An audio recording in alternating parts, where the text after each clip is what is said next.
Welcome to On the Origin of Legendary Species, his series dedicated to the study of creatures born from myth, folklore, fantasy, and imagination. Each episode, we examine a single legendary being, its origins, its traits, its enemies, and the cultural forces that shaped its legend.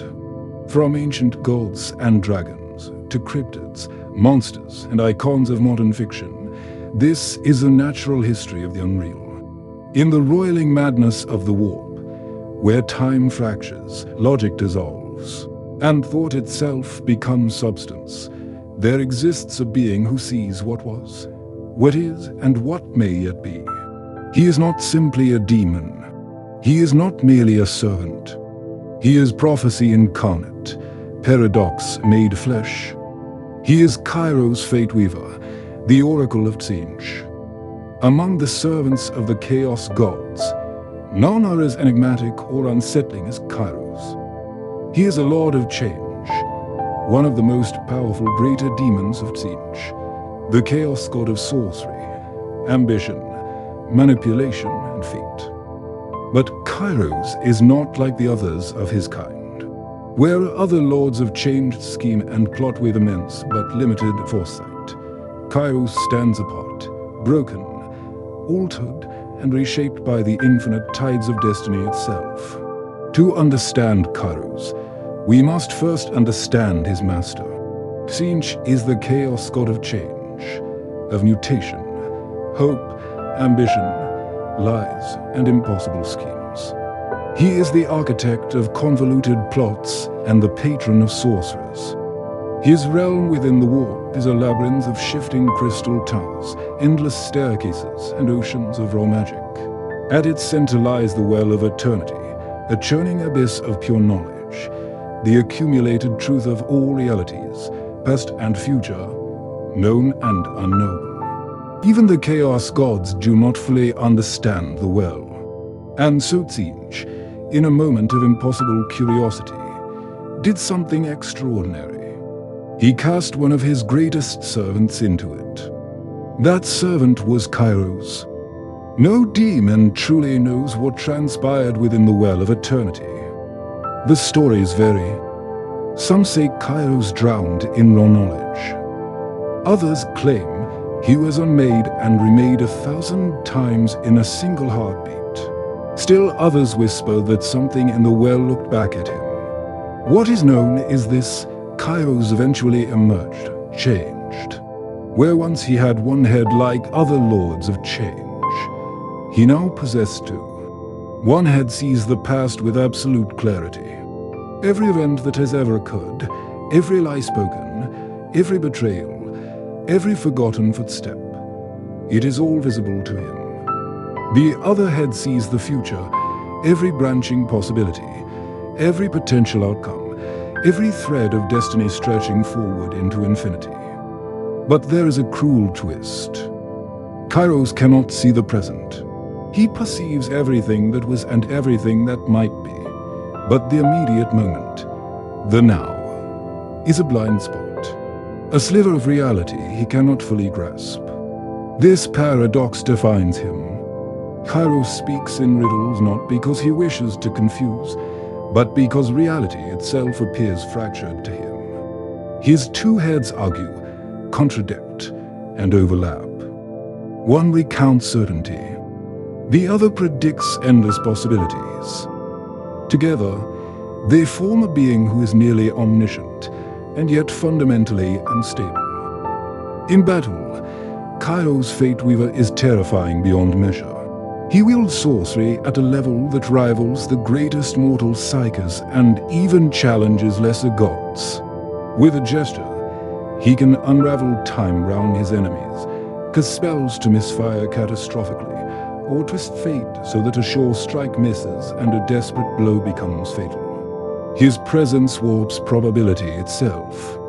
Armies that face him find their ammunition jamming, their champions stumbling at crucial moments, their carefully planned strategies collapsing under impossible coincidences. He does not simply fight. He rewrites the battlefield. In Warhammer 40,000, Kairos moves through the warp and real space alike, acting as Tzeentch's ultimate manipulator. He orchestrates planetary rebellions decades before they occur.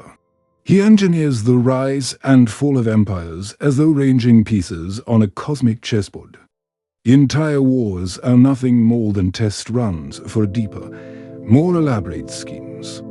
In Age of Sigmar, he plays a similar role, serving as one of Tzeentch's greatest agents in the mortal realms.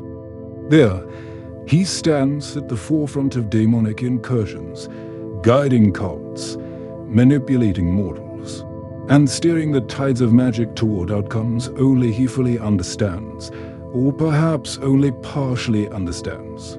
Because even Kairos does not see everything. The future, to him, is not a single line but a branching infinity.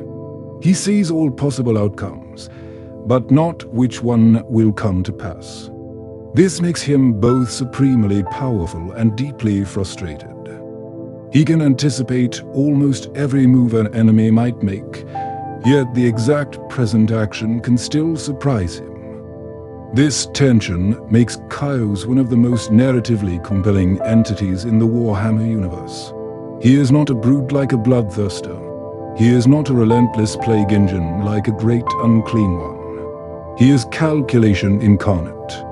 He wins wars before they begin.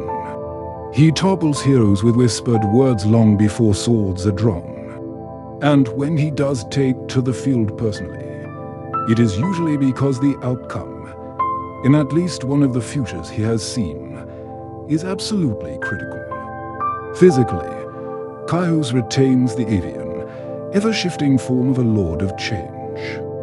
Towering wings shimmer with iridescent color. Feathers burn with warp fire. His twin heads constantly murmur, debate, and chant incantations older than stars. His staff crackles with raw sorcery, capable of tearing open portals, summoning demonic legions, or disintegrating armored war machines with casual ease. But it is his mind that makes him truly dangerous. Kairos embodies the horror of too much knowledge. He knows the exact moment civilizations will fall. He knows which heroes are destined to betray their allies. He knows which words will shatter a king's confidence or inspire a revolution. He sees destinies unfold like pages in a book, and then he edits them. And yet, he is also a pawn. For all his power, Kairos is still bound to Tzeentch's will. Whether casting him into the well was an act of curiosity, cruelty, or design is unclear. Some lore suggests Tzeentch already knew what would happen. Others imply that even Tzeentch cannot fully predict Kairos, that the well changed him in ways beyond even a chaos goddess foresight. This ambiguity is central to his mystique. Does Kairos serve Tzeentch?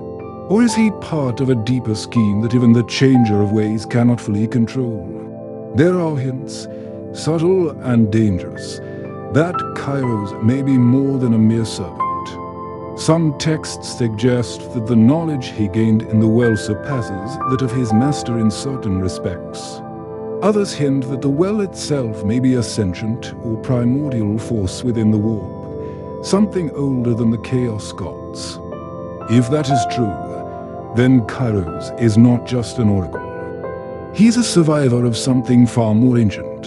In gameplay terms, Kairos Fateweaver is often represented as a master manipulator of dice rolls, probabilities, and magical dominance.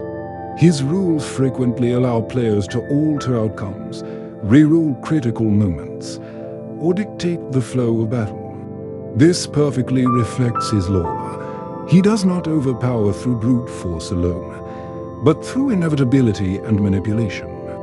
Facing Kairos is not simply a fight. It is stepping into a web that was woven centuries ago. And perhaps that is his greatest horror. The idea that your choices were never truly yours. That your rebellion, your heroism, your sacrifice, all of it was anticipated, factored in, and quietly redirected toward an outcome that serves a greater, incomprehensible design. Kairos Fateweaver represents a uniquely Warhammer form of cosmic dread. Not the dread of annihilation, but the dread of inevitability. Kairos Fateweaver stands as one of the most complex and unsettling beings in the Warhammer mythos. A creature who sees all time except the present. A demon who survived the well of eternity. A prophet who cannot fully anchor himself in the now. He is knowledge without stability, power without certainty, fate without freedom. And somewhere in the infinite branching timelines he observes, there is a future where you thought you could outwit him. But he already saw that, too. You've been listening to On the Origin of Legendary Species. If you enjoy this episode, consider subscribing and exploring our collections, from dragons and cryptids to gods, demons and creatures of science fiction.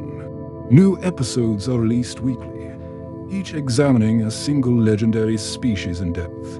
Until next time, remember, legends do not disappear, they evolve.